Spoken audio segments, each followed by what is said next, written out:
ଆଜିର ରାଶିଫଳ 23 ନଭେମ୍ବର 2025 ମସିହା ରବିବାର। ଶୁଭ ସକାଳ। ମାର୍ଗଶିର ଶୁକ୍ଳ ତୃତୀୟା। ଚାଲନ୍ତୁ ଜାଣିବା ଆଜିର ପଞ୍ଚାଙ୍ଗ ବିଷୟରେ। ନକ୍ଷତ୍ର ମୂଳା ସନ୍ଧ୍ୟା 7ଟା 27 ଗତେ ପୂର୍ବାଷାଢ଼। ତିଥି ତୃତୀୟା ସନ୍ଧ୍ୟା 7ଟା 25 ଗତେ ଚତୁର୍ଥୀ। ଯୁଗ ଦ୍ରୁତି ଦିବା 12ଟା 8 ଗତେ 16। ଆଜିର ସୂର୍ଯ୍ୟୋଦୟ ସମୟ 6ଟା, ସୂର୍ଯ୍ୟାସ୍ତ ସମୟ 5ଟା 5 ମିନିଟ୍। ଆଜିର ତୁଳା କୁମ୍ଭ ରାଶି ପାଇଁ ଘାତ ଚନ୍ଦ୍ର, ମେଷ ରାଶି ପାଇଁ ଘାତ ନକ୍ଷତ୍ର। ଚାଲନ୍ତୁ ଜାଣିବା ଶୁଭ ସମୟ। 6ଟା 47 ରୁ 8ଟା 59, 12ଟା 55 ରୁ 2ଟା 50, 3ଟା 34 ରୁ 3ଟା 39, 7ଟା 38 ରୁ 9ଟା 22। ଏହି ସମୟରେ ଯେକୌଣସି କାମ କଲେ ଶୁଭ ହୋଇଥାଏ। ରାହୁ କାଳ 3ଟା 39 ରୁ 5ଟା 2, କାଳ ବେଳା 11ଟା 32 ରୁ 12ଟା 55, ବାର ବେଳା 10ଟା 10 ରୁ 11ଟା 32। ଏହି ସମୟରେ କୌଣସି କାମ କଲେ ଅଶୁଭ ହୋଇଥାଏ। ଆଜି ପୋଟଳ ଖାଇବା ସ୍ୱାସ୍ଥ୍ୟ ପ୍ରତି କ୍ଷତିକାର ହୋଇଥାଏ। ଚାଲନ୍ତୁ ଜାଣିବା 12ଗୋଟି ରାଶିର ନାମ ଏବଂ କେମିତି ରହିଛି ଆପଣଙ୍କ ଦିନ ସେ ବିଷୟରେ ଜାଣିବା ପୂର୍ବରୁ ଭିଡ଼ିଓଟି ଭଲ ଲାଗିଲେ ଲାଇକ୍ ସେୟାର ସବସ୍କ୍ରାଇବ୍ କରିବେ। ପାଖରେ ଥିବା ବେଲ୍ ଆଇକନ୍ ଦେବି ଅଲ୍ ନୋଟିଫିକେସନ୍ ଅନ୍ କରିବେ, ଯାହାଫଳରେ ନୂଆ ନୂଆ ଭିଡ଼ିଓ ପାଇପାରିବେ। ପ୍ରଥମେ ଦେଖିବା ମେଷ ରାଶି ବ୍ୟକ୍ତିମାନଙ୍କ ପାଇଁ। ଲକ୍ଷ୍ୟ ପ୍ରାପ୍ତି, ସମ୍ମାନ ବୃଦ୍ଧି, ସଫଳତା, ସୁଖ, ପାରିବାରିକ ଶାନ୍ତି। କାର୍ଯ୍ୟକ୍ଷେତ୍ରରେ ସଫଳତା, ଉପହାର ପ୍ରାପ୍ତି, ଘରୋଇ ସୁଖ ସୁବିଧା ପ୍ରାପ୍ତି। ସମ୍ପତ୍ତି ବିକ୍ରିରୁ ଲାଭ, ଲୋକ ସମ୍ପର୍କ, ସାମାଜିକ ସମ୍ମାନ ପ୍ରାପ୍ତି। ସେହିଭଳି ଦେଖିବା ବୃଷ ରାଶି ବ୍ୟକ୍ତିମାନଙ୍କ ପାଇଁ।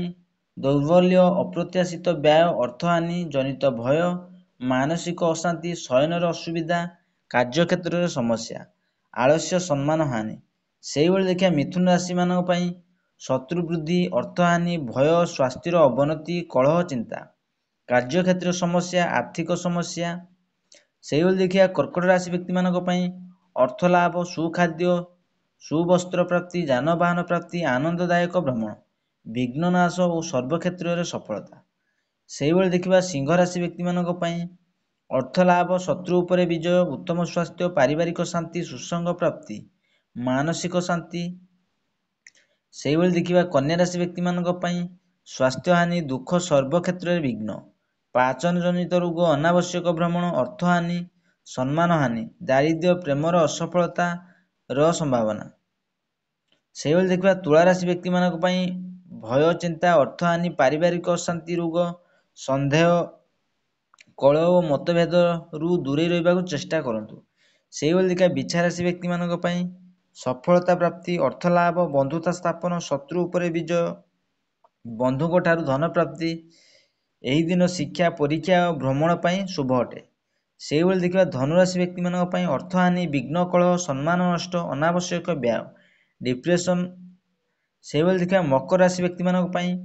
ଉତ୍ତମ ସ୍ୱାସ୍ଥ୍ୟ, ଅର୍ଥ ଓ ସମ୍ପତ୍ତି ଲାଭ, ଭାଗଦେୟ, ସୁଖାଦ୍ୟ ପ୍ରାପ୍ତି, ବୈବାହିକ ଜୀବନର ଶାନ୍ତି, ବନ୍ଧୁ ମିଳନ, ମାନସିକ ଶାନ୍ତି, ସମ୍ମାନ ଲାଭ, ଶତ୍ରୁ ଉପରେ ବିଜୟ, ନୂତନ କାର୍ଯ୍ୟାରମ୍ଭ। ସେହିଭଳି ଦେଖିବା କୁମ୍ଭ ରାଶି ବ୍ୟକ୍ତିମାନଙ୍କ ପାଇଁ। ନିର୍ଭରଶୀଳତା, ଆଳସ୍ୟ, ଈର୍ଷା, ହାନି, ବ୍ୟୟ, ଦୁର୍ଘଟଣା, ବନ୍ଧୁବାନ୍ଧବଙ୍କ ସହିତ ମନୋମାଳିନ୍ୟ, ବିପରୀତ ଲିଙ୍ଗର ବ୍ୟକ୍ତିଙ୍କ ସହ ମନୋମାଳିନ୍ୟ। ଶେଷରେ ଦେଖିବା ମୀନ ରାଶି ବ୍ୟକ୍ତିମାନଙ୍କ ପାଇଁ। ପ୍ରଭାବଶାଳୀ, ବନ୍ଧୁମାନଙ୍କ ସହ ସମ୍ବନ୍ଧ, ସର୍ବସୁଖ ପ୍ରାପ୍ତି, ଅର୍ଥ ଲାଭ, ସମ୍ପତ୍ତି ଲାଭ, ସ୍ୱାସ୍ଥ୍ୟର ଉନ୍ନତି, ବିବାହ ଯୋଗ ଓ ସୁଖାଦ୍ୟ ପ୍ରାପ୍ତି। ଆଶା କରିବି ଭିଡ଼ିଓଟି ଭଲ ଲାଗିଲେ ଲାଇକ୍ ସେୟାର ସବସ୍କ୍ରାଇବ୍ କରିବେ, ବେଲ୍ ଆଇକନ୍ ଦେବେ।